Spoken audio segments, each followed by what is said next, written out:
Good morning అండి. చూడండి, ముగ్గుతోనే మనకి గుడ్ మార్నింగ్ స్టార్ట్ అవుతుందండి. మనం ముగ్గు వేసుకుంటే ఆ పాజిటివ్ ఎనర్జీ ఎంతో బాగుంటుంది. మైండ్ కూడా చాలా బాగుంటుందండి. మంచి మంచి ఆలోచనలు వస్తాయండి. Good morning. మీది కాఫీ అయినా, నాది కాఫీ ఆయనండి.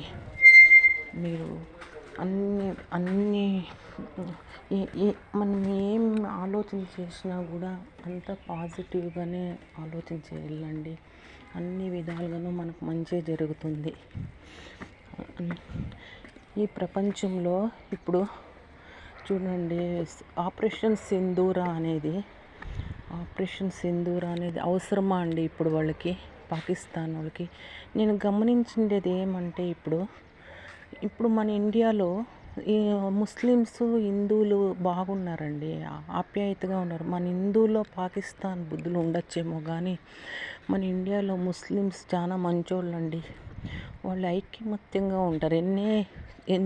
ఎన్నే వాళ్ళ సమస్యలు రాని, వాళ్ళ క్యాస్ట్లో ఎన్నే సమస్యలు రాని కానీ వాళ్ళు ఐక్యమత్యంగా ఉంటారండి. మన హిందువులు అలా ఉండరండి. మన హిందువులు ఏం తెలుసా? మన హిందువులు ఒకరిని చూస్తే ఒకరికి కాదండి. ఇంట్లో మన సొంత ఇంట్లోనే ఒకరిని చూస్తే ఒకరికి కాదు, ఒకరిని చూస్తే ఒకరికి ఏదో శత్రుత్వం ఉంటుందండి. మరి ఎందుకో ఏమో కానీ మన ఇండియా ముస్లిమ్స్ ఐక్యమత్యంగా ఉంటారండి. వాళ్ళు కలిసి కట్టుగా ఉంటారు వాళ్ళు. అది చాలా గ్రేట్ అండి. ఈ పాకిస్తాన్ ముస్లిమ్స్ ఏమంటే ఎప్పుడూ నెగిటివ్ మైండ్గా ఉంటారండి. లేకపోతే ఏమిటండి, వాళ్ళు ఏప్రిల్ 22వ తేదీ వాళ్ళు 26 మందిని కాల్చి చంపినారంటే వాళ్ళు నెగిటివ్ మైండ్ కాకపోతే వాళ్ళు చంపినందుకే కదండి ఆపరేషన్ సింధూర్ అది అటాక్ జరిగింది. మరి వాళ్ళు తప్పు చేసిన దానికే కదా మోడీ ఇప్పుడు అలా నిర్ణయం తీసుకోండేది. వాళ్ళదే కదా తప్పు. వాళ్ళు తప్పు చేసిన తర్వాత మనం ఇప్పుడు ఆ యుద్ధం చేయకపోతే మనం అసమర్థులు అవుతామండి. వాళ్ళ దృష్టిలో మనం అసమర్థులు అవుతాం. అందుకే సమర్థవంతంగా ఆపరేషన్ సింధూర సక్సెస్ చేసినారు మోడీ గారికి. నిజంగా మోడీ గారికి నేను ధన్యవాదాలు చెప్పుకుంటున్నానండి. చాలా చాలా మంచి పని చేశారు. ఇంకా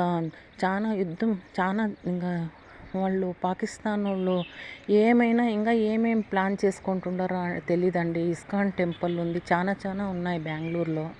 ఏం మీద టార్గెట్ ఉంటుందో తెలియదు. అందరూ మాలలకు కూడా పోయేది ఆపేస్తున్నారండి. చాలా టార్గెట్ ఉంది బెంగళూరులో. ఇంకా అది చాలా వాళ్ళు ఏమైనా ధ్వంసం చేసేస్తారండి ఇప్పుడు వాళ్ళు. ఎందుకంటే మసూద్